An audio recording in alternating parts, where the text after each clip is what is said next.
So it's in a theater, but as much as possible, we'd like to recreate kind of a casual back and forth Q&A, or ask us anything you'd like to comment on.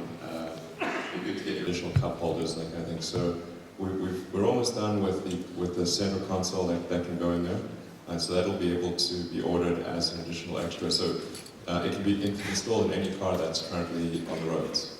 So yeah, so I think that might answer your needs. All right.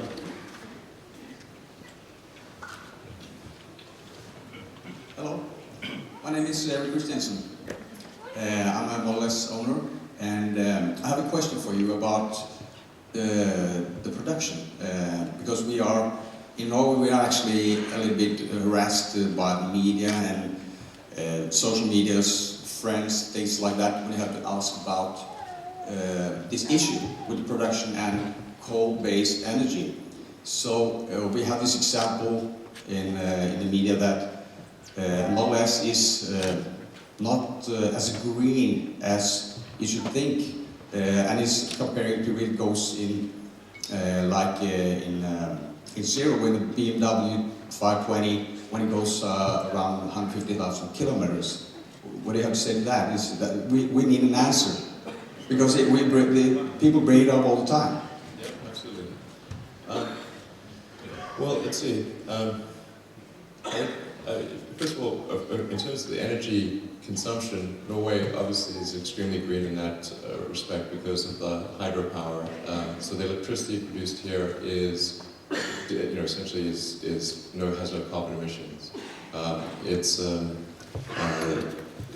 And as time goes by, more and more of the rest of Europe and the world will have to go to sustainable power production. Generally, when they do these sort of calculations, they assume that the world doesn't go to sustainable power production, but obviously it is actually going in that direction, and it has to, tautologically, otherwise the economies would collapse. But both sides of the equation do need to be solved: sustainable power generation and sustainable power consumption. Norway's kind of a special case, and like Canada is also a special case where you've got hydropower. For most of the world, I think it's going to be solar, but it is important to address both. In terms of the energy, the production of the car itself, it's really not any different than a gasoline car in terms of the constituent elements. The car is made of aluminium primarily, and the battery pack is nickel, cobalt, and aluminum, which are alloying constituents in steel. So there have been a number of analyses which are actually just incorrect, which claim that due to the battery cost, due to the battery production, that somehow it's not good for the environment. But those analyses are actually obviously incorrect, because it's the same constituents that would go into a car made of steel. So do you want to elaborate? Yeah, and we've seen a lot of those same studies that are kind of attacking that production energy requirement, and we decided internally to actually go and do our own study and look way up the supply chain at how much energy it actually takes to build the battery, the cells that go into the battery pack, how much energy it takes to build the pack and the car. And we've done that whole study and pulled it all together internally, and we probably will release a white paper on that to answer a lot of these critics. So it's a valid question. We get it all around the world. It's not just here.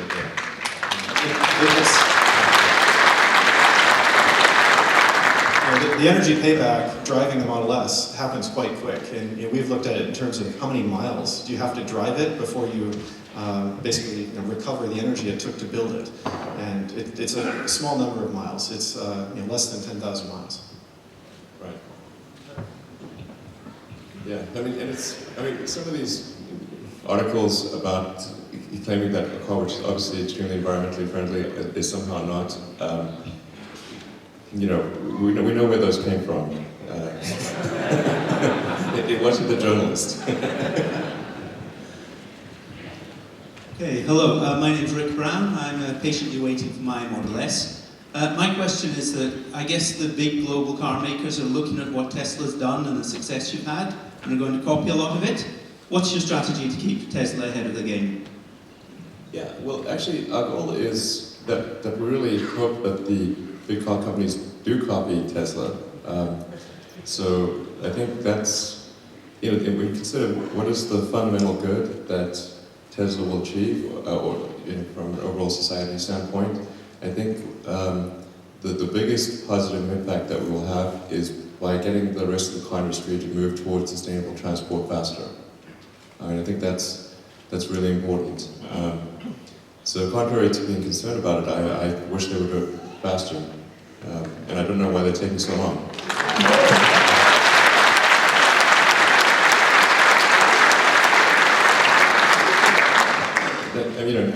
As for Tesla, it's going to be up to us. If we make great cars, then people should buy them, and if we don't make great cars, then they shouldn't buy them. And, it's really it.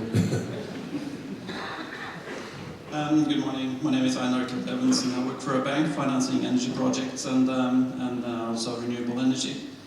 I'm waiting for my Tesla, getting it in 3 weeks. So my question is regarding the battery. Looking 5 to 8 years ahead, what's your best guess at the amount of kilowatt hours you can put into a Tesla S battery, and what the cost will be? And let me, if I may, add to the point asked there. I think it's important to look at not a static, marginal basis, but a more dynamic approach, looking to the full life of the car, and not the amount of the last kilowatt hour consumed in Norway in a given year, but what kind of electricity it will consume over its lifetime. And we will add more wind power and hydro, and I think so. So I think there is the potential for bigger battery packs in the future, but it will probably be more maybe next year or something like that. The main focus is really just trying to figure out how to get to our third generation car. In terms of battery emphasis, it's how do we reduce the cost per kilowatt hour of storage of the battery pack. The goal of Tesla has always been to try to create a compelling mass market electric car, something I think it's important to emphasize is that the money that Tesla makes from the Model S and from the Model X will be put directly into creating a mass market, affordable electric car that's compelling, which is really that's the holy grail. And that's the key thing that's needed for an electric car revolution, or sustainable car revolution, is to have an affordable electric car that's great. And where things are right now is you've got the Model S, which I think is a great car, but it's on the expensive side. And you've got something like the Leaf, which is not that great. But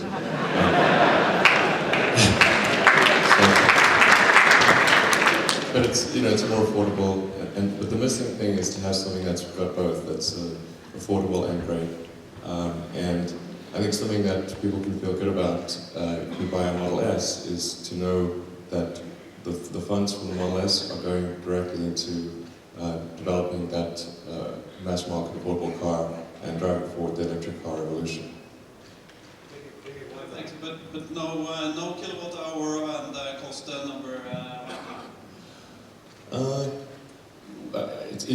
Since it's a proprietary number, it's difficult to give any, to say an exact thing. But I can say that our goal is to drop it by about 40% for the third generation car, the cost per kilowatt hour. At least 30% and ideally 40%. But an even bigger thing there's the cost reduction for the high volume car, but a bigger deal that we've got to address is actually just the capacity to create. We have to create a battery factory that's very big, and to give sort of a sense of scale. The sort of gigafactory that we're talking about building, because we're not sure any other way to get this done, is about 30 gigawatt hours per year of production, which is, I think, more than all lithium-ion battery production of any kind in 2012. We don't know what the 2013 numbers are, but it's like, so if you add up all the factories in China, Korea, Japan, and elsewhere that make lithium-ion batteries, this one factory would be bigger than that. Yeah.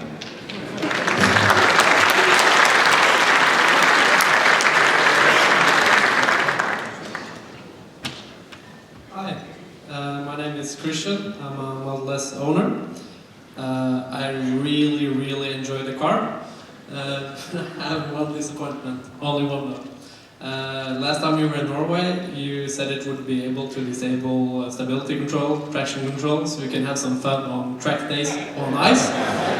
And yes, you can disable traction control, but the stability control, can you please make it possible to disable? I know many owners want this. It's a driver's car, it's a performance car. It's awesome. Yeah, it's true, you can disable traction control, but what I'm told is that it's actually illegal to disable stability control, but is that actually legal? In the US, it's illegal. Oh, in the US it's illegal. Oh. Not on tracks though. Okay. All right, we'll look into that. We don't want to, safety is number one. But, not to be negative or anything, I really love the car. I honestly believe it's the world's greatest car. Actually, I've already ordered a second one. Very well, thank you. Thank you.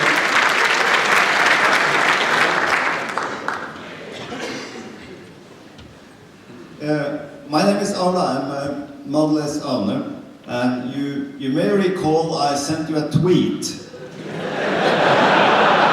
And you even responded to it about uphill starting. I think this is a function which could be solved by a software upgrade that the car actually hold when you need to make an uphill start. Both forward and backing up. There is actually a problem or an issue today that without a manual brake, making a very fine-tuned uphill start on snow is difficult.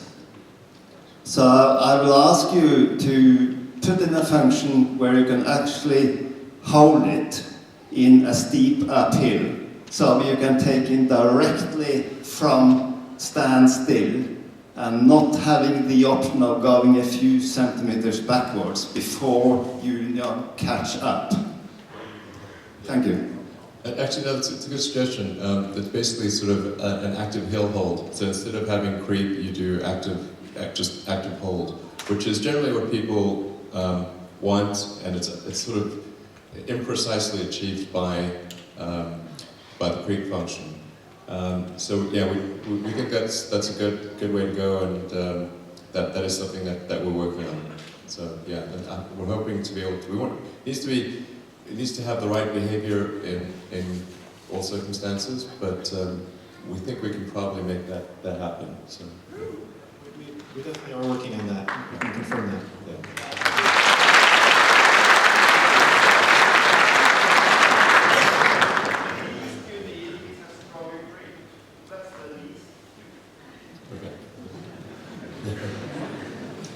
Good morning, my name is Kurt Stolten. I'm a founder of a company called Nordic Safety Engineering, working with low power quality lighting products.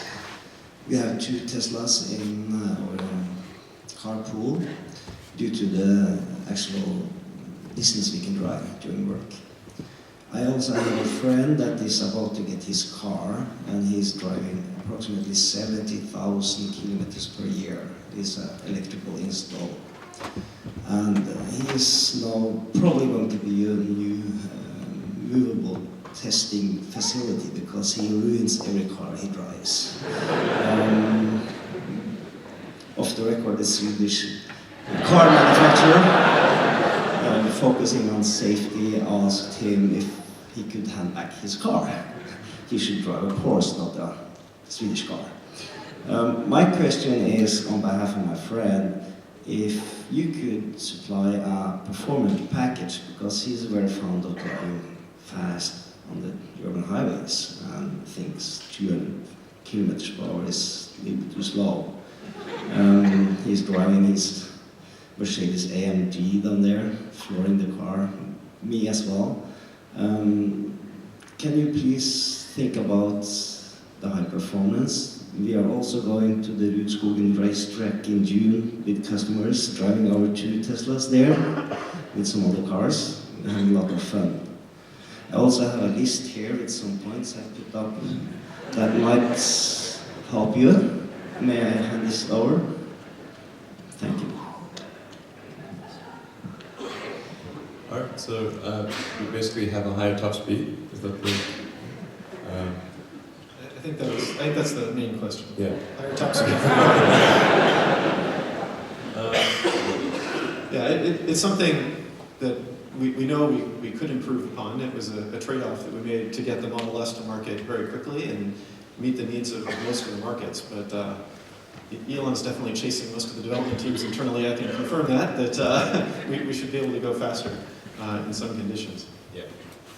So yeah, we agree. Higher top speed would be is something worth having down the road. Absolutely.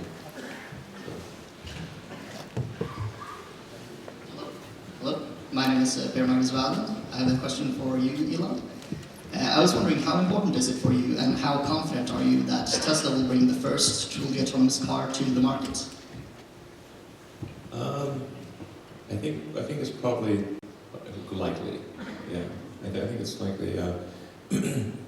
So the approach that we're taking to autopilot or autonomous car, what we call it sort of autopilot, because it's analogous to, we think of it as analogous to the way aircraft operate, which is that you still have pilots, but you can engage in autopilot for most of the journey. I think it's going to be a long time before one can truly just get in the car, fall asleep, and wake up at your destination.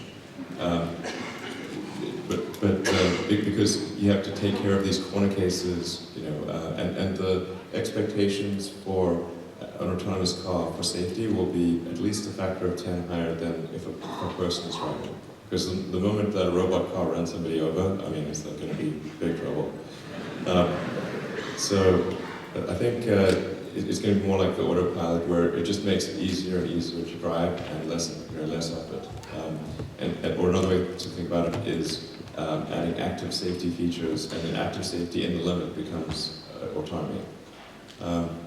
So we're working on that, and our highest priority is to identify the sensor suite that needs to be installed, the hardware that needs to be installed, because once the hardware is installed, then we can continuously upgrade the software over time.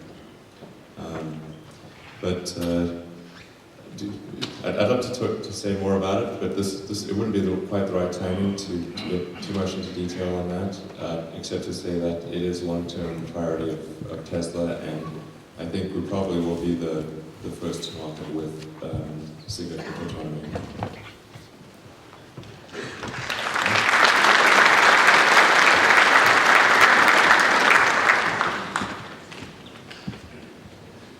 My name is Mehraz Rafat. First of all, thank you very much, Elon, for revolutionizing the global car industry. I knew nothing about e-cars, and as I sat into a Tesla with my daughter, we decided after 1 minute we were going to get it. In order to just make sure that we had made the right decision, we went and we tried the new BMW i-car afterwards. And my goodness, what a disappointment. And at that moment, I just realized how incredibly superior and beyond Tesla is compared to the rest of the car industry. So my question is, with the huge gap you've created, do you envision that Tesla is becoming the largest car manufacturer in the world? I see you have talked about producing 500,000 cars per year. That might even be conservative. In that light, and with the superior economics and quality of the car, how do you see the traditional car industry even surviving in the long term? Thank you.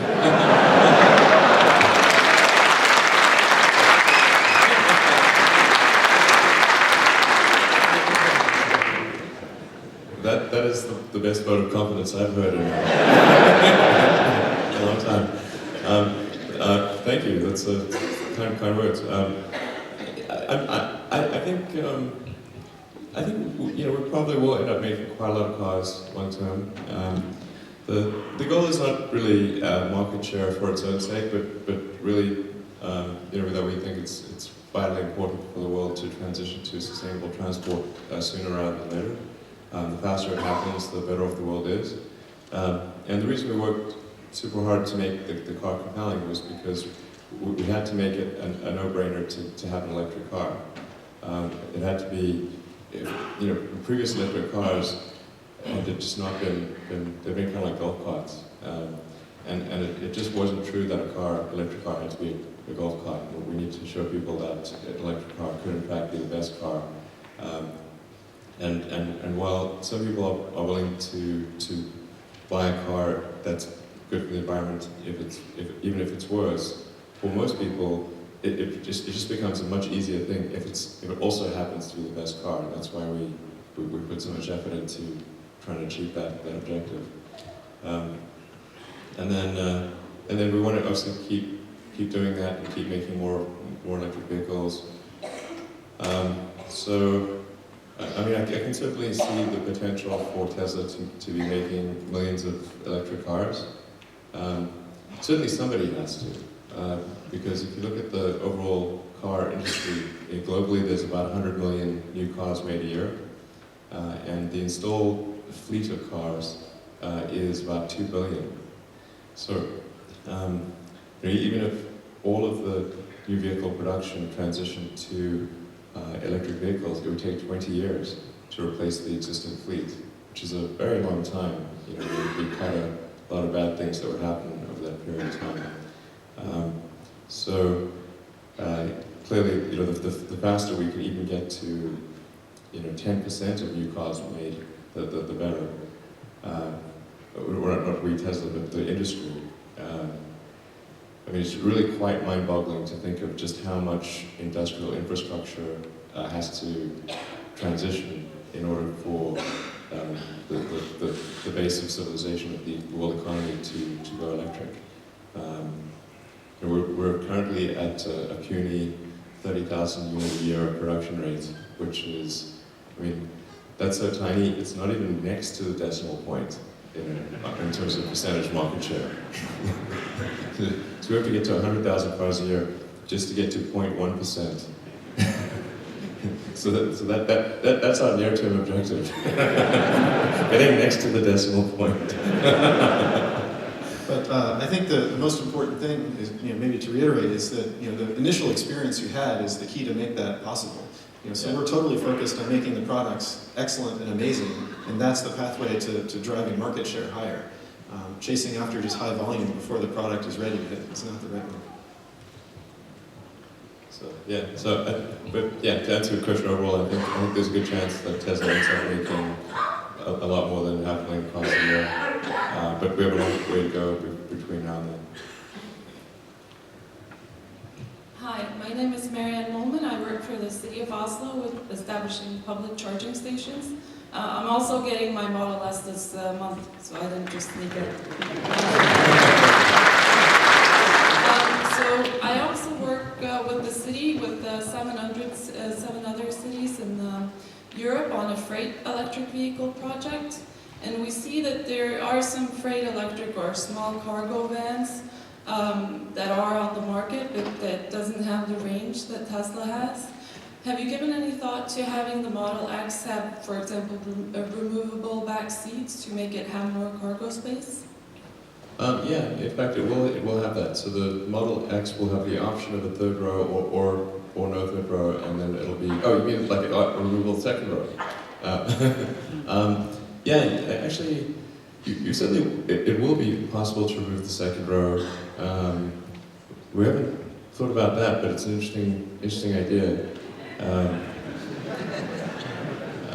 It would be on the expensive side for a delivery van, but it would be pretty awesome.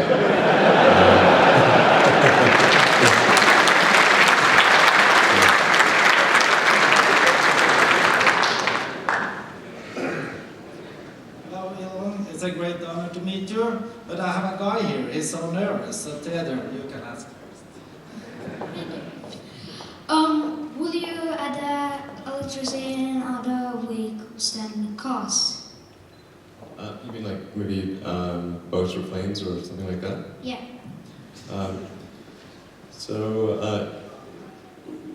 For the foreseeable future, we'll be focusing on cars, but I do have this idea for an electric plane, an electric supersonic vertical takeoff and landing plane, which I think would be really great. But I think it is important to focus to be focused on key things, and if you spread yourself across too many things, then you risk having them none of them work out. So for now, we're going to be very focused on cars, but there's I think some exciting potential in the future for revolutionizing air transport. Not just making it electric, but also supersonic and vertical takeoff and landing. Thank you. Thanks.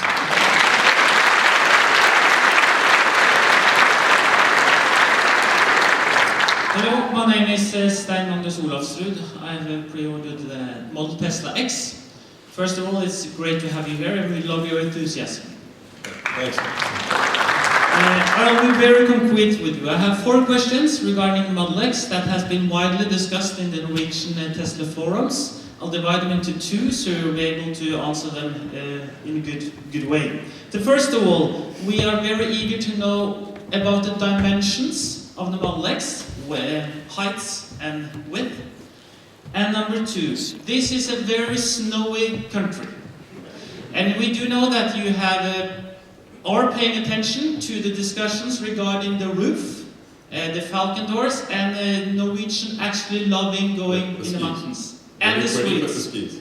But yeah. So, first of all, dimensions, and how are we to bring our skiing stuff into the mountains?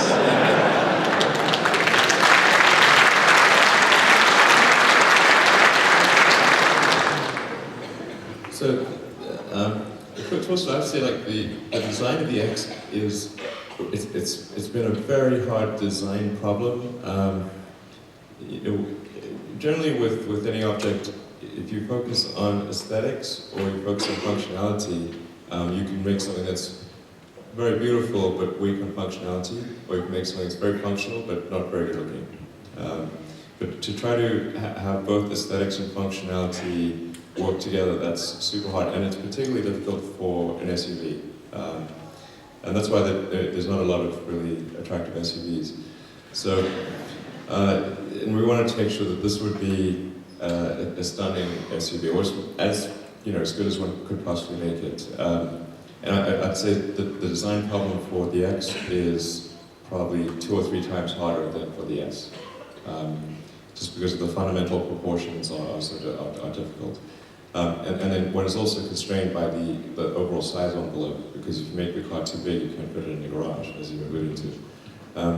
So we wanted to keep the wheelbase the same and just keep the overall length very, very close. So it should be within about 5 centimeters of the length of the S, or thereabouts, and about in the same width. Height will obviously be higher. But the height shouldn't be a problem for any kind of normal garage. And then one of the key mechanical engineering problems for the car has been just internally to make sure that we're maximizing the internal volume for when you're looking at the packaging of the mechanisms for the door, for example. And how do you have that whole upper T section be rigid but not deep, so it's not intruding into head volume. So we've been agonizing over those things every week. It's been quite a tricky thing. But like I said, so in terms of dimensions, very similar to the S, taller but maybe 5 centimeters longer, or thereabouts. Yeah, sorry, what was the second part of your question? Or skis. Yeah, skis. So obviously with the falcon wing doors, in the open position, there's basically, if both doors are open, there's a triangular space between the doors, where the doors sort of come together. So that would be a place to have kind of a ski box, potentially. And then the other approach would be to have some kind of a sort of box or sock on the inside, so that you sort of slide it longitudinally under the seats. Those are like the two approaches that are most workable. Would there be an option? I believe you would be able to heighten one of the doors at a time if you have a kind of winter setting for the Falcon doors. So you are able to lift one of the doors entering from each of the side, and then you can look down the right or left door. Then you would be able to have half a meter ski box on the right hand side. Please look further into it.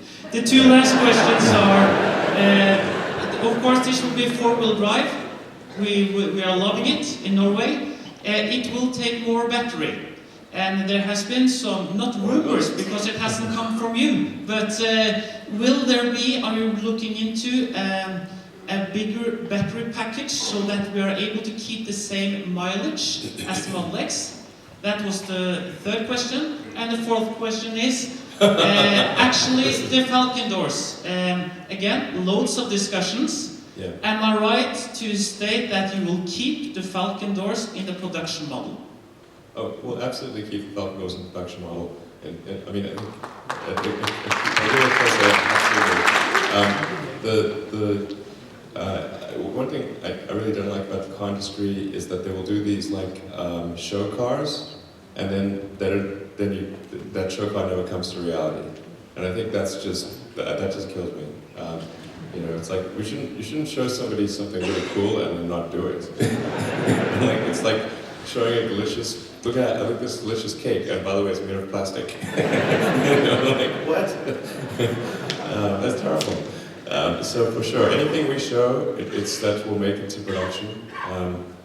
So, and in fact, the rule actually goes beyond that at Tesla, which is any car that is a prototype that's shown to customers, production car must be better, and that will be true of the X too.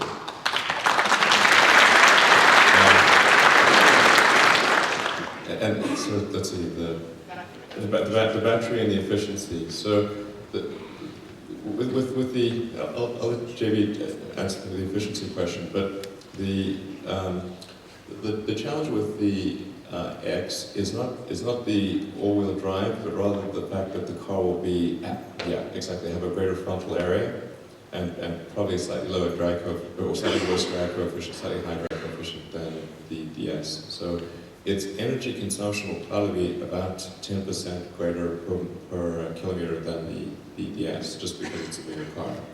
But it's unrelated to the powertrain. Do you want to talk about that?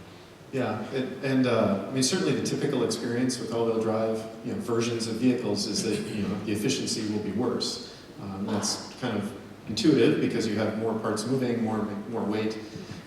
We've worked really hard to not have that same effect, and we found some clever ways in the architecture of how we do the dual motor all-wheel drive by literally using two different electric motors in the car, not just a mechanical linkage between the front and rear. So that we can essentially have that be an efficiency neutral option. So that's a pretty big breakthrough in all-wheel drive. I think that's the only time any all-wheel drive version of any car has had basically a flat efficiency trade-off. So you can have the function without any penalty. And the last question. You showed the car with some fairly high-tech mirrors. And there has been some issues. Will they reach production, or will they have conventional mirrors? Thank you. Yeah, that's actually a very good question. So we are constrained by the regulators on the side mirrors. So there's a whole bunch of regulations on, cars have to have a side mirror. This is what the side mirror has to look like. But those little side mirrors are like little air brakes, like little, body flaps basically. And it would be great to get rid of them in favor of cameras, which are much lower form factor. So we're definitely going to have that long term, but it's just a question of how long it takes for us to get the regulatory approval to do that. Yeah, there's some great prototypes internally of that. It's actually a safer solution, and you get much more awareness, better visibility, and It's just, I kind of like that for rear view as well, you know, because like if you have a rear view camera and a screen instead of a mirror, then you can actually get a much better image than just looking at the little mirror over here, which is then trying to reflect out the back of the window. And then you also never need to adjust it. You know, so if you get in a car, it's always the same for whoever's in the car because you're just looking at a screen. So I think the whole having cameras instead of mirrors in general is a meaningful improvement for cars.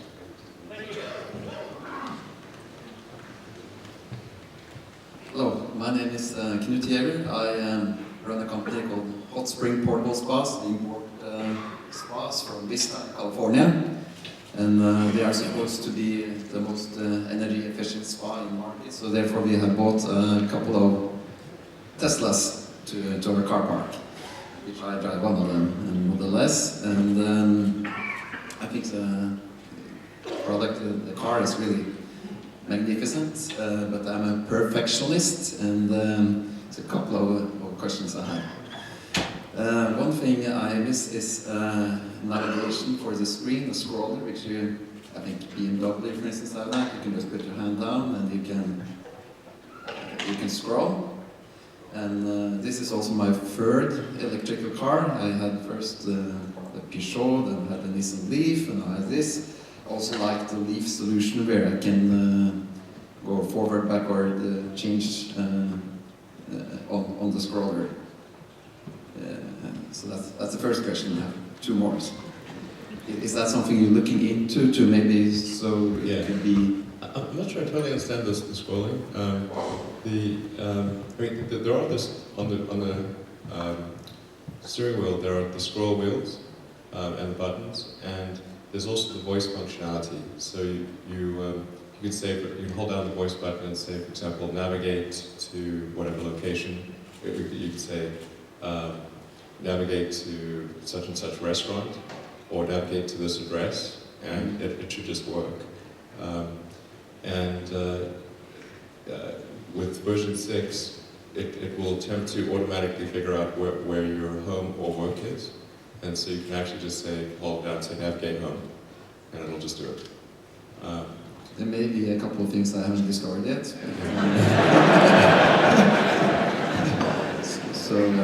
But I tried with the radio, and yeah, it was, I thought I missed the scroller, but yeah, okay. So you may taking care of that.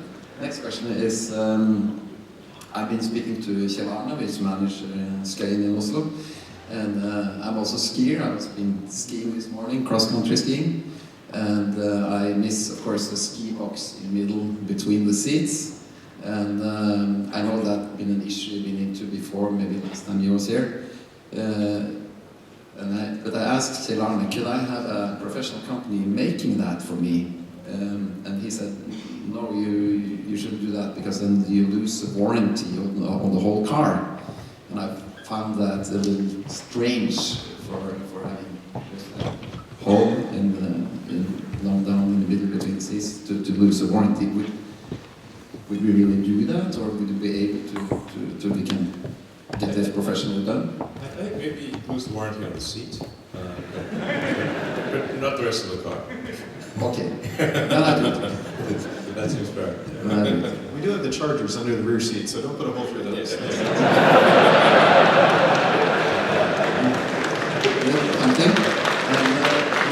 Through the seat back should be no problem. Through the seat back should be no problem. Yeah, okay, thanks. The last thing is that I drive my car on E18, which is the main highway between Asker and Oslo. And if you lived in Norway, you would discover the car gets very fast dirty. And it's something with turbulence and the camera you have in back, it get just one trip on the highway, it's dirty and you can't really see when you're going backwards. So I was thinking, would it be possible to place it just a few centimeters or a couple of inches higher so it wasn't, because it's getting too fast dirty because it's a little too low down. Actually, with the version 6, which is coming out in a few weeks, you'll be able to set the ride height of the car manually and that might help because you can actually go about almost 2 inches higher, depending upon what top speed it is. So we've widened the band where you can set the ride height. So it's approximately double the speed that it currently will work for setting it to very high, for example. Yeah. Last thing I want to say is not a question, it's just a tribute, because I think this is extraordinarily good that the president of the company is coming here, letting us bring up these issues we have, and I think that's what really brings a company forward. I'm impressed. I'm working for an American company itself, but this I think is extraordinary. Thank you.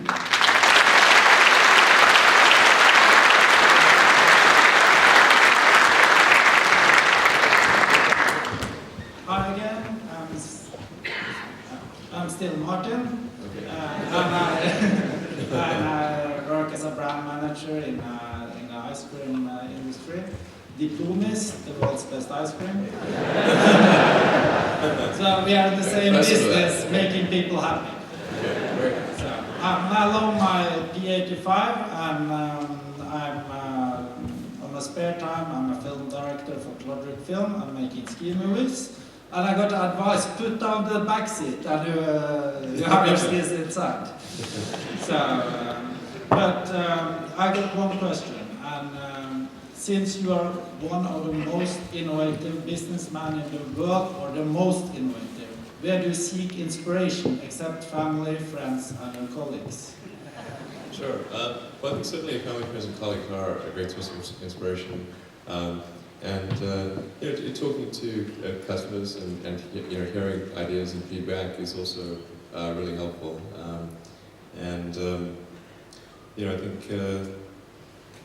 I think what reading biographies is very interesting. History is very interesting. I think if you read about industries that are not your own, you can get sort of ideas from sort of cross-fertilization of different industries. So for example, like since I'm working on rockets and cars, I see things that are in the rocket business that can be applied to cars, and that's why the Model S is an all aluminum body and chassis, which is very normal in aerospace because you don't think about making an airplane out of steel. So getting very good strength to weight, the rocket industry is very good at that, but then the car industry is very good at manufacturing. And it's the best industry at manufacturing large complex objects that have to last for a long time and be very safe. So I think some of that translates to the rocket side of things.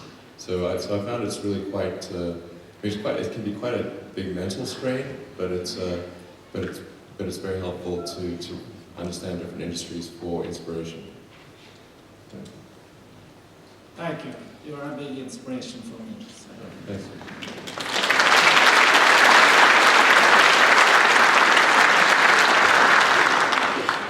Hello, Elon. My name is Frodo Borge. I am pregnant with my new first Tesla. Due date is end of March, so I'm looking forward to it. It's getting around here somewhere. You're not showing at all. It's coming soon. So I am very excited about that, of course, and also a very enthusiastic shareholder, a small one. So it's very interesting to follow Tesla on the stock market and how the market is reacting to Tesla and Solar City. I have two questions. Both is linked to the home country of Nikola Tesla, Croatia.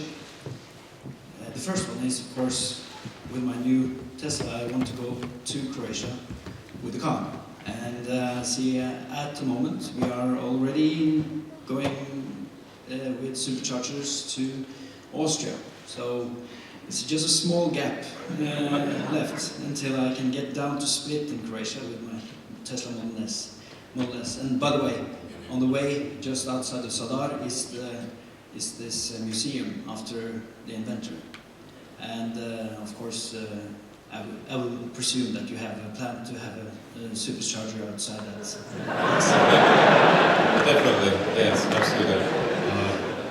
Obviously, we named the company in honor of Nikola Tesla, so for sure we're going to have good supercharger coverage for for Croatia and Serbia and Czech Republic. There's a lot of people that sort of, I mean, wherever Tesla was, they're big fans of the guy. He was quite an amazing person. So we want to definitely enable travel to Croatia and Serbia and Czech Republic. Maybe one important point on Supercharge, just the network in general though, is that it's not something where we plan to finish it, in a month or year even. It's something we'll continue expanding and getting feedback from customers on where the next route should be, where the next station should be, all the way out through and into our Gen 3 vehicle through Model X. So it's almost like a road system. It will just keep getting better and better over time, and we'll keep investing in it as long as you want us to, and as long as it's making sense and value. Yeah, and we're also improving the core technology of the supercharger. So when it first started out, it was 90 kilowatts, and then we've upgraded it to 120. And with most of the stations later this year, will be 135 kilowatts. So just to get better.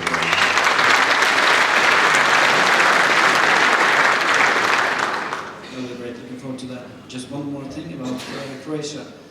A lot of Norwegians are going there this summer to sail. And I am fortunate enough to, I'm a happy owner of a French sailing boat that I'm renting out 50 foot. And inside of that boat is a big stinking fossil fueled engine. Wouldn't it be a cool idea to, in the country of Nikola Tesla, put in the Tesla technology, both the engine, we have a big space in the boat to put a lot of batteries, and we have some space on top of the bimini for the solar city panel to charge the whole thing. When can we make plans to do that? Well, I think it would be really great to have electric boats and planes and everything. As I said, we're going to stay focused on cars, make sure we get those right. But there's potential for other modes of transport in the future, or for us to sell powertrains for other modes of transport. For companies, I think for any startup company to survive, it's going to be really focused on making sure every product that it produces is great. So it'll probably be a while before we get into boats. I'm not sure we will get into boats, but to be clear.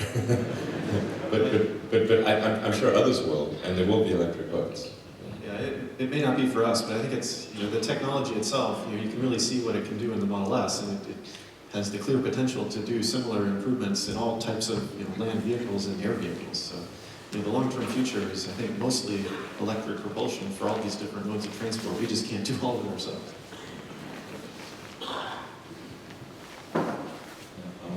I've got three questions. I'm here with my wife, and our family recently upgraded from a BMW 5 Series to the P85, fantastic upgrade. However, my wife asks if it's possible to take the BMW seats out of the BMW and put them into the Tesla.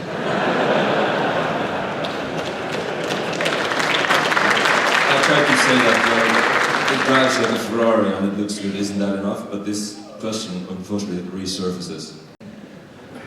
This is basically having improved seat comfort. Yeah.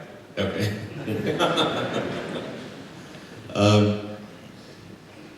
I agree. I agree. Yeah, the seats should be more comfortable, there is an upgraded seat that we're working on, and I'm pretty sure it can be offered as a retrofit if it's important to anyone to have the better seat.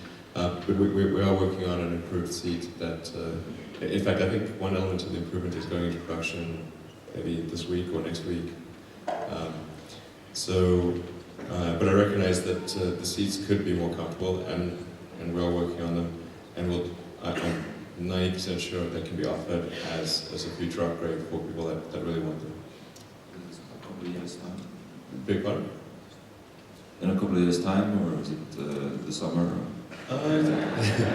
Well, one element of the seat upgrade is, I believe, entry production now, and that's a fairly easy thing to improve, because it basically adjusts the springs on the seat. I mean, one slight, one thing that's not quite right about the front seats is that the spring force is too high, particularly under basically where your butt, center of the butt. So it raises you too much out of the seat, and there's too much tension. So by reducing and modifying the spring force, you actually sit better in the seat. So you sit deeper in the seat, and the pressure profile is improved. And this is a fairly easy thing to modify for existing seats. So we're looking into the possibility, can we offer this as like a modification for a fairly small amount, but essentially a minor cost. That's what I'm hoping to do. And then there's longer term, there's a bigger seat upgrade, but that's probably more like a year. Seats are actually a lot harder to modify in a car than you might think, because there's so much sort of safety stuff associated with the seat, because there's a sensor pad in the seat that provides feedback for how the airbags should deploy. So there's a sensor pad that's actually analyzing not just how heavy is the person, but where are they sitting on the seat. Are they potentially a kid? Is it a baby seat? And depending upon the weight and the weight distribution, and whether it thinks you're a baby, a child, or an adult, it's making different decisions as to how to deploy the airbags. So it's actually quite complex. So you think, oh, we'll just make the seat more comfortable. It's like, oh, now the sensor pad is not calibrated correct. So that's right, the position is wrong. So that's why something that seems like it should be simple is actually much harder than it appears. But I think we'll be able to do something good on the comfort side for the seats. Yeah, quite soon. That's great. The second one, according to our dog, our demographic data indicates that most Tesla owners actually also they have a dog. And the BMW, they have a bespoke kind of carpet that you put in the back seat, so that the back seat doesn't get eaten up by the dog. And we would suggest that you look into that as well. Is that like a blanket, or what is It's a stiff, it's made of the same type of material that the carpet on the floor, and it's stiff and it's bespoke, so that it kind of looks good. Okay, got it. And it covers the whole back seat and part of the back side or the front seat. Okay, I think that sounds like a good idea, because on one of our cars we've got Labrador and a Border Collie, and the Labrador is very enthusiastic. And so, in particular, so he caused some damage to the back seat, so I know what you're talking about. So I think, we'll add that to the list. That's a good suggestion. Thank you.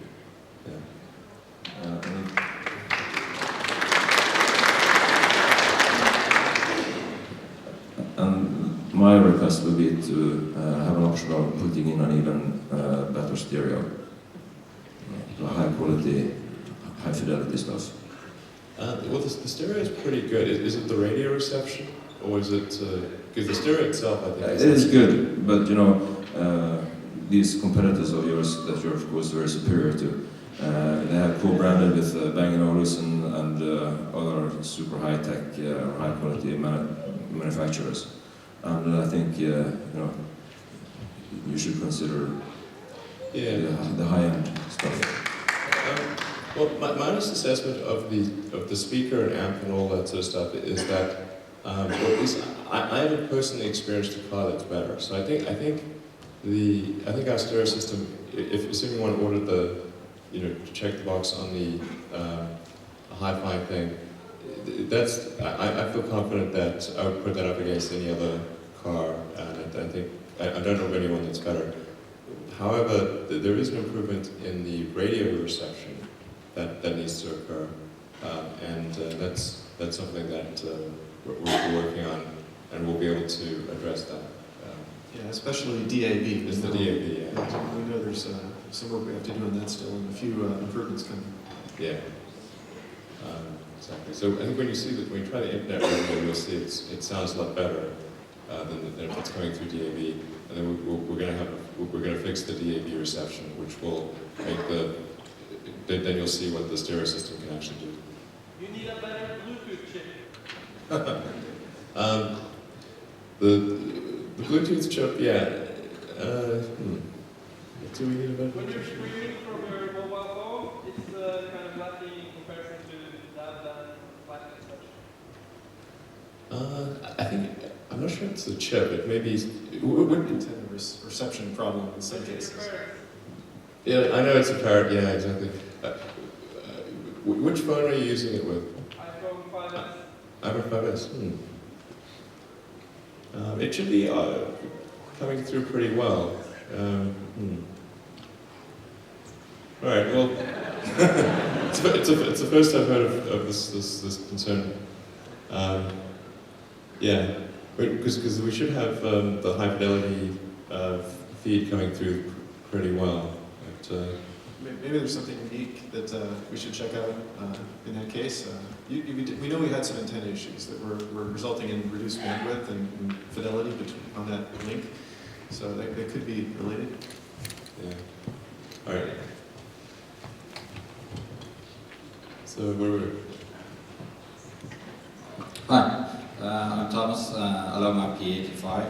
I have a question about range. I currently live 90 kilometers south of Oslo, and I tend to go 19 kilometers north of Oslo. It turns out in the winter with ski box, I have to pit stop to charge them. And I hear you're launching more superchargers. I'd love to know when are they coming, where are they coming?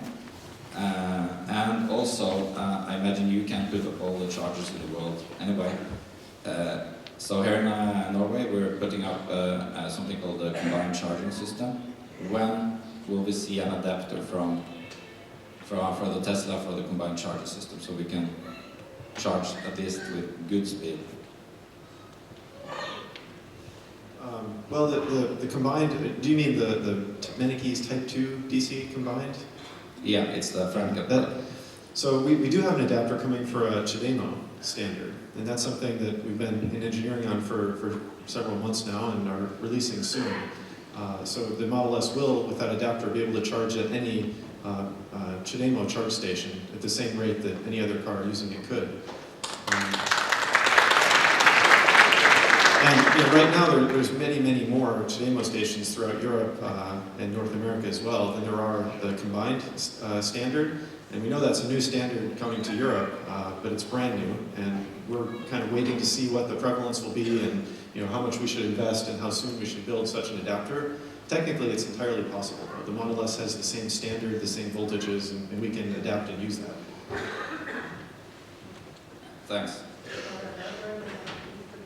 It's so nice when you go to Bergen and use your charging station on the way.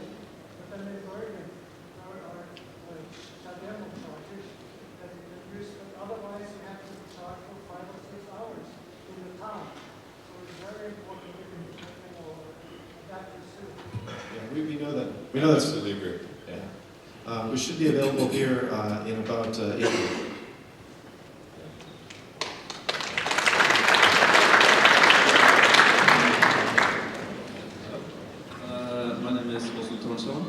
Product designer and future Model S owner. In my work, I always try to design products to last long and be robust. Looking at the life cycle analysis of a car, because the environmental impact has already been brought up here, if you could make a car, the life expectancy of a car before it's scrapped doubled, it would have a really big impact on environmental impact per year. But this is an issue I never see debated anywhere. And thinking of the Model S, as it's made out of aluminum, it will not rust to pieces as other cars will. It has a very simple drivetrain and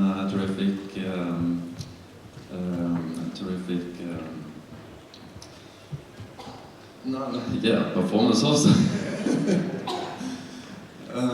Efficiency. So it would have a lot of possibilities to become a car that would outlast all the other manufacturers' cars who really want their car to fall apart as soon as the warranty runs out, so that the customer is forced to go back to the store and buy a new one. I really miss this issue of life expectancy and product robustness in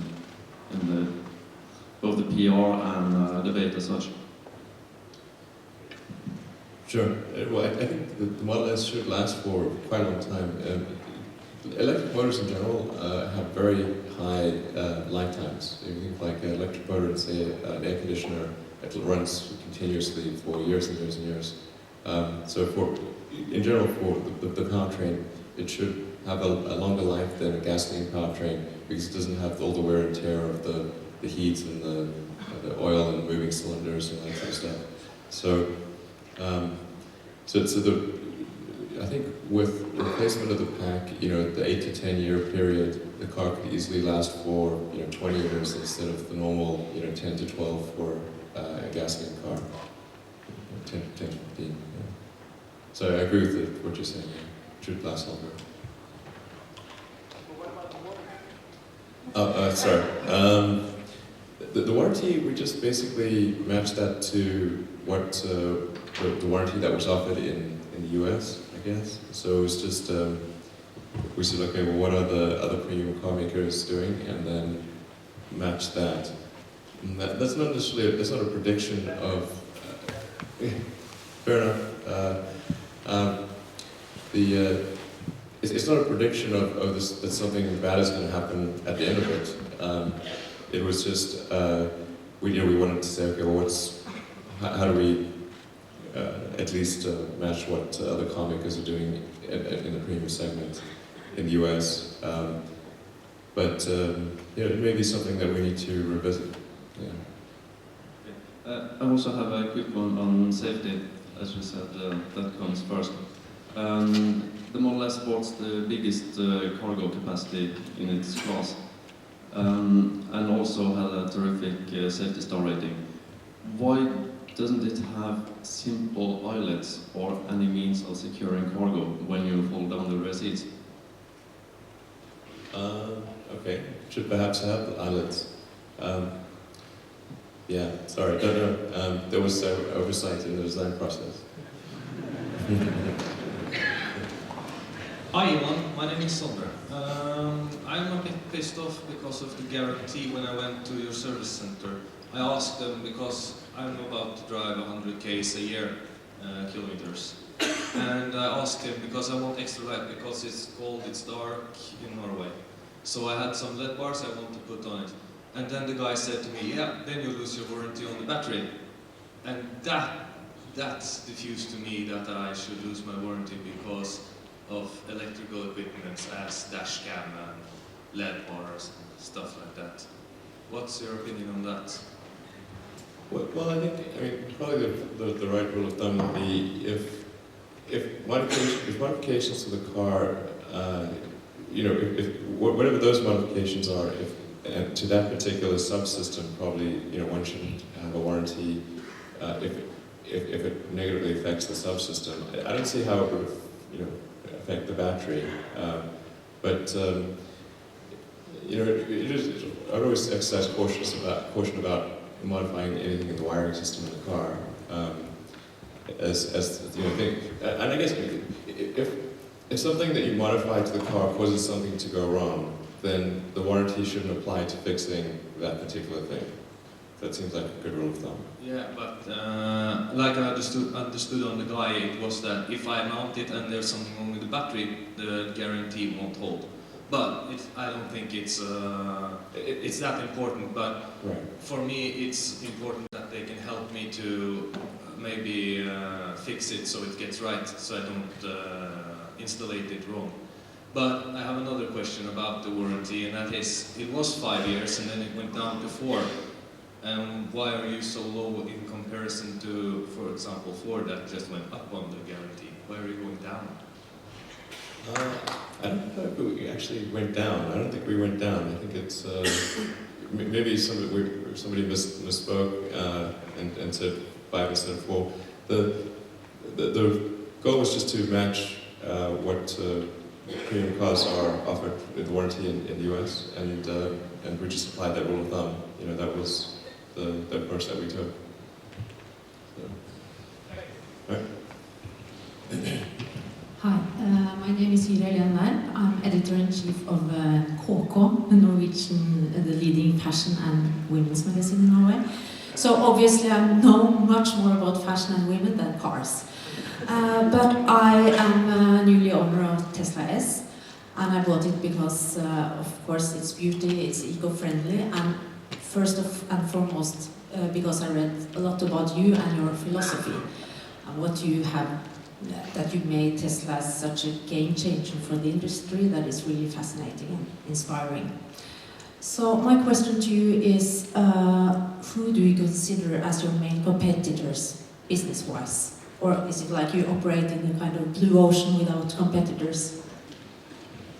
Well, we don't really think about competitors all that much. I mean, we just think about how do we make the best possible car, and then, you know, I think it's sort of like I think when you're running a race, they always say don't look at who's running the race with you. Just focus on getting to the finish line.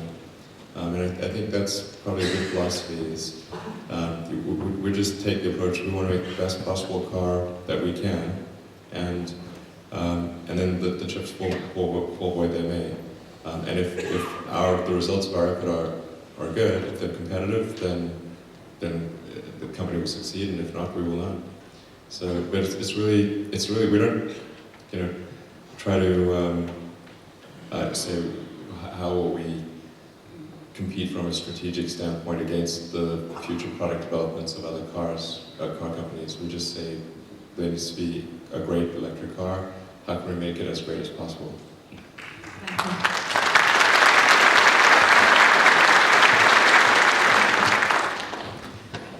Hello, Peter Norbo again. I also have a company called Infogreen. We are making data center campuses in Norway for the international market to come to Norway to store the data and process data on the green grid. Our green grid is 97% green. The production that they use for data center storage today is 97% either coal or diesel power. In this big data that you also participate in, and I love it because you can upgrade all our cars. It's great. I want to be on the last upgrade. Where do all our data go, and how do you store that data? And are you storing it green, or should we make space for you here to store everything else?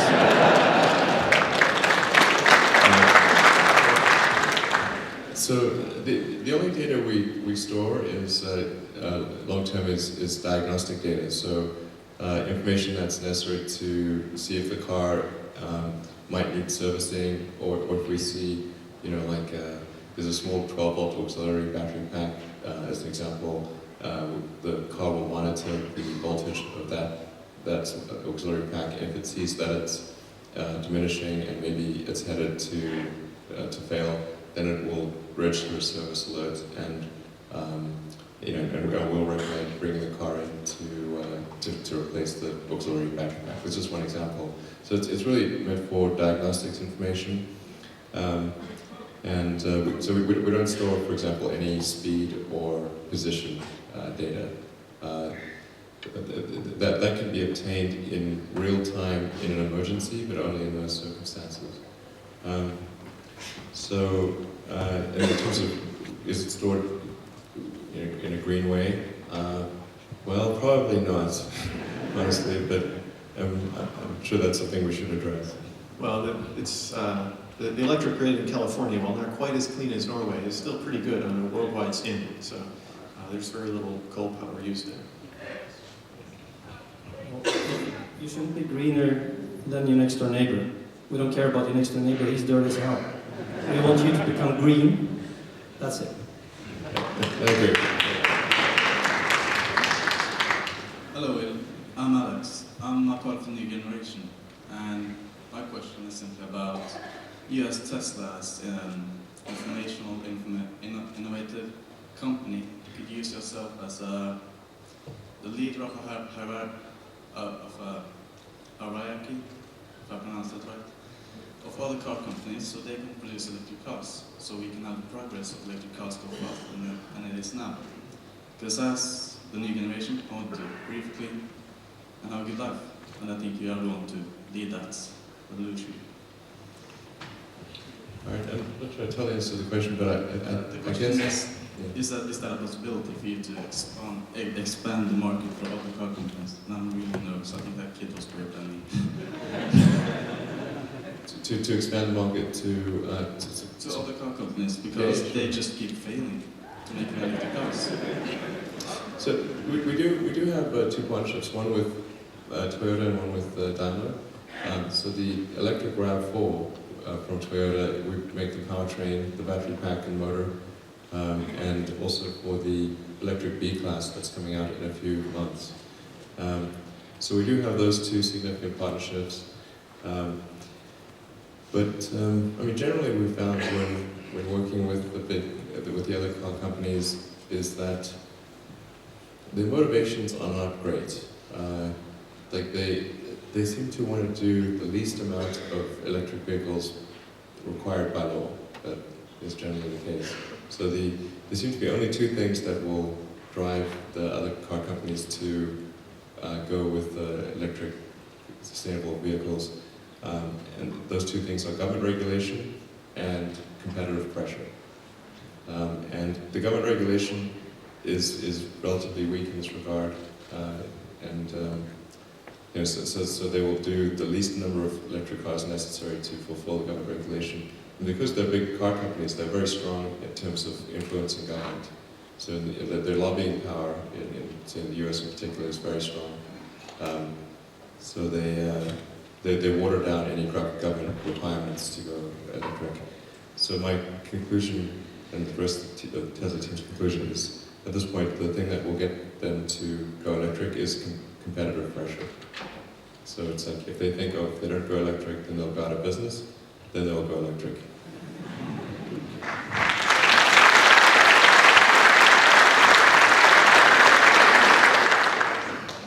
So, thank you for spending some of your precious time with us. My name is Sigurd, I'm a Model X reserve, and I have a question about the doors again. And the reason is that the ferries in Norway is really tiny underneath the decks, and it's like 2.1 meters. So it's possible that it goes up in the text and then goes out as far as possible.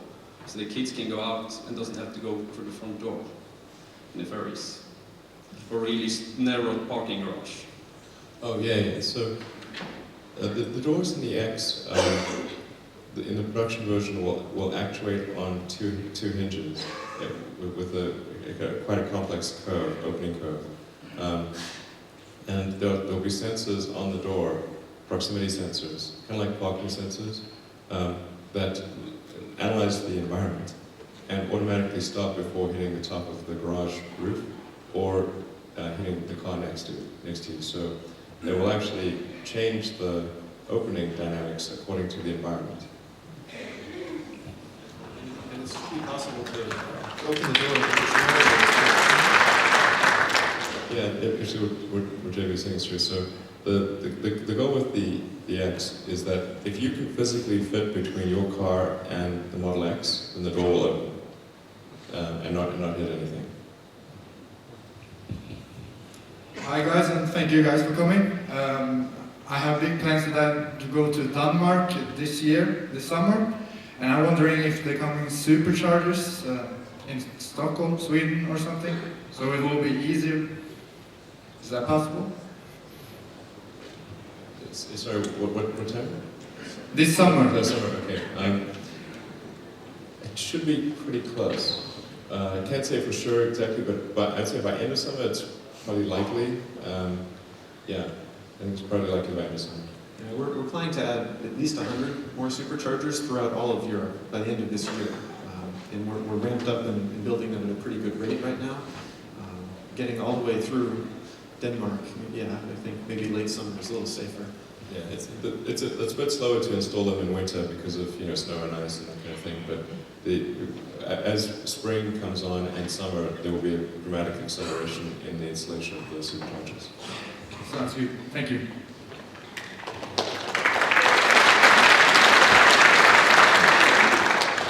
Hello, Elon. It's nice to meet another entrepreneur. I'm a Norwegian entrepreneur doing a startup in Palo Alto. And I would like to hear your thoughts about Silicon Valley itself. Do you think that the Tesla adventure would happen anywhere else than in the Valley? I think it's about the probabilities of success. I think the probability of success was highest in Silicon Valley, but it lowers for other regions. I think potentially Tesla could have been done in Southern California as well, where SpaceX is. And I think conceivably, Austin, Texas, or Boston. But the probability was definitely highest in Silicon Valley because if you think about an electric car, and the key elements there are electrical engineering, electronics, and software.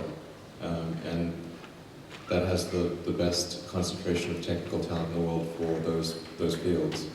And then it's also very friendly to startup companies.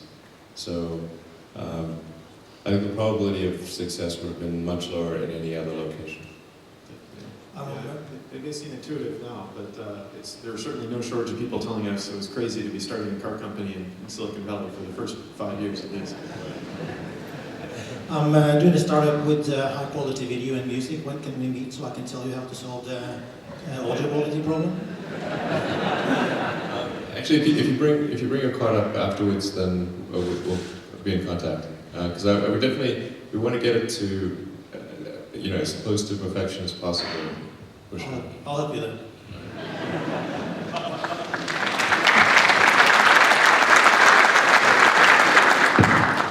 Hello, my name is John Thomas. I work with KPG. I'm actually your financial advisor and auditor here in Norway. We are Norwegian operations. So I'm lucky to meet you now, although we didn't meet on the forest. A couple of questions. One concern is, of course, whilst you're ramping up now in Europe, you're having the right-hand steel card for the UK coming shortly. Can you guarantee us even shorter delivery times for Norway whilst you're ramping up in Europe? That's one question. And of course, in Norway, unfortunately, the government didn't remove VAT on the leasing for EVs this year. But will you be able to provide residual value guarantees so that you can facilitate lease type sales in Norway, which is important here? And the last question, because I shouldn't ask you this, but your stock price peaked just after summer, and it's just about to peak, or it has peaked again. Are you still kind of unsure whether or not you deserve this high stock price? Well, I mean, the question of deserve is a difficult one. I think that, given that the stock price is like 10 times our trailing revenue, it's difficult to say that does one deserve such a valuation. I mean, I think it's higher than we have any right to deserve, that's for sure.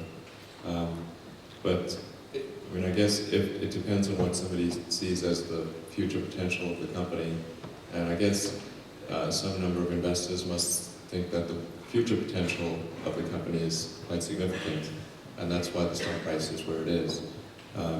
But then, anytime something happens that causes people to think, well, maybe the future's not going to be so bright, then of course the stock price goes in this big roller coaster. Frankly, I prefer if it was not going in a big roller coaster, because then people ascribe too much to it being up or down, but it's just it creates a distraction for people at Tesla, because you don't want the stock price to be a mood barometer, and like to feel sad if it's down and happy if it's up. That's not a good thing. Let's see. And I think with respect to the residual value guarantee, yeah, that's something that we've done with some financial institutions in the U.S. So with Wells Fargo and U.S. Bank, I think we could probably do something like that in Norway. Yeah, which mostly to give people comfort, as opposed to, because we actually feel like the residual value will be quite a bit higher than the guarantee, and we don't think that we think it'll be probably meaningfully higher than that. It may or may not be necessary. It's just it's really just to give people comfort. Honestly, it will be much higher than that. And in terms of delivery, we've actually prioritized Norway in a big way for the first quarter. So there's a ton of deliveries coming in the first quarter, more than any other country in Europe. So I think we've prioritized it as much as we reasonably can without really shortchanging other countries. So I can honestly say Norway is our top priority this quarter. It really is.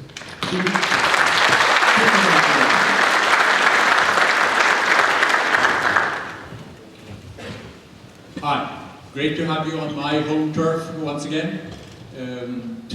17 years ago, I was on your present home turf for 2 weeks, touring all California. Now, to be brief, 2 years ago, I ended up being the fortunate holder of reservation number 1 for an X-signature. Proof here. Now, I met Mr. Hauge outside before the meeting today, and I realized that he probably will jump ahead of me on his delivery, for natural reasons. But I believe that both he and I are quite eager to find out just when. And when does the X arrive? I'll just add, hopefully the time transition between the launch in the US, which I appreciate will have to be earlier than in Europe. I hope that the experience you've gained now from introducing the S to Europe will shorten the interval between the first US delivery and the first European delivery. Thank you. It definitely will. It definitely will. Yeah. The main reason for delivering, say, the S to initially California first was when things go wrong. Because when you have a new product, and particularly since the S was the first car that we ever made ourselves completely, inevitably things go wrong. So we want the first units to be close to the factory, so and the engineering center, so we can diagnose them and solve problems very, very quickly. With the X, there's a lot less that's changing about the X. So and we'll have much more infrastructure in Norway and other places. So. The gap between the initial production and when they get to Norway will be much, much shorter. Probably only 3 or 4 months. So it's a relatively short period of time. And one of those months is like being on a ship. So it should be very, very, very quick. But where? And when I would guess it's probably around the middle of next year. Yeah, so roughly middle of next year for the X to arrive here. And volume production of the X in the US would only probably be at the end of first quarter next year. So there'll be a small number of cars that are essentially production prototypes before that, and that'll maybe be 3 months before that. But our rough game plan is volume production of the X by the end of first quarter next year, and deliveries to Europe by the middle of next year. Pardon me? 4VD or Model S. 4VD. 4-wheel drive. Oh. Model S. Yeah, there's potential for an all-wheel drive Model S, but it's not going to be for the next several months. Certainly, will not be there. It's going to be close to when an X happens. So not soon, basically. All right, so we just have 5 more minutes. So if you've got questions that you think people would really want to hear an answer to, please fire away. Yeah, I have one question related to the previous one about the timing of the delivery Model X. There's no hiding that the reason there's so many people here is because of the incentives here in Norway. And they will not last forever. And I don't know if you know, but when we reach 50,000 electric wheels on the road here, they will review the whole thing. And the projections now looks like that's going to coincide when we start deliveries of the Model X. Would it be possible to maybe move forward the deliveries of Model X in such an event? Like I think you had something similar in the Netherlands with the Model S, that the incentives change 1st of January. So because the prices could double overnight, and the results would be noticeable. Well, what I've sort of what I'm hearing is that the cap will probably be raised to a higher number than 50,000. Because 50,000 is a pretty small percentage of the cars, and it's only 2.5% of the cars on the road. So I believe it's about 2 million cars on the road in Norway. So my guess is it's going to be raised to maybe at least 5 to 10% of the cars on the road, allowing that to be electric. So I think we'll probably be okay for the Model X. That's my best guess. Just park all the Teslas in front of the power. Exactly. I think a strong response from people that it needs to that the electric vehicle incentive needs to continue. I think would be very helpful. Yeah. So. Hello again. 2 small practical questions. The one which I think or should be included in the upgrade you mentioned, version 6. I'm really missing the lines on backing up on the camera. I mean, almost all cars now delivered have that, so you can see where you actually place the car. Which is such a big car, it's a very good help. And the second one is adaptive cruise control. When will that come? Thank you. So I think, in terms of backup lines, it's certainly on the software upgrade path, so it won't be there in version 6, but it'll probably be there in a later point release of version 6. Adaptive cruise control, I mean, there's some sensors that are required for that, so it can't just be a software upgrade. But I would expect that's certainly on our product roadmap. I have to be careful about announcing stuff too early, but that's certainly that's part of our whole autopilot for active safety feature set. So we expect that to be it'll definitely be there. It's not going to be there very soon, but it's going to be there down the road. I mean, it's on our roadmap for sure. All right, so I think this probably has to be our last question. So. Yeah. My name is Andre Andersen. I'm the founder of a company called One Traffic. Basically, we make cars talk to each other. So, for instance, one Tesla discovering a problem in the traffic can be able automatically to tell a Tesla coming behind.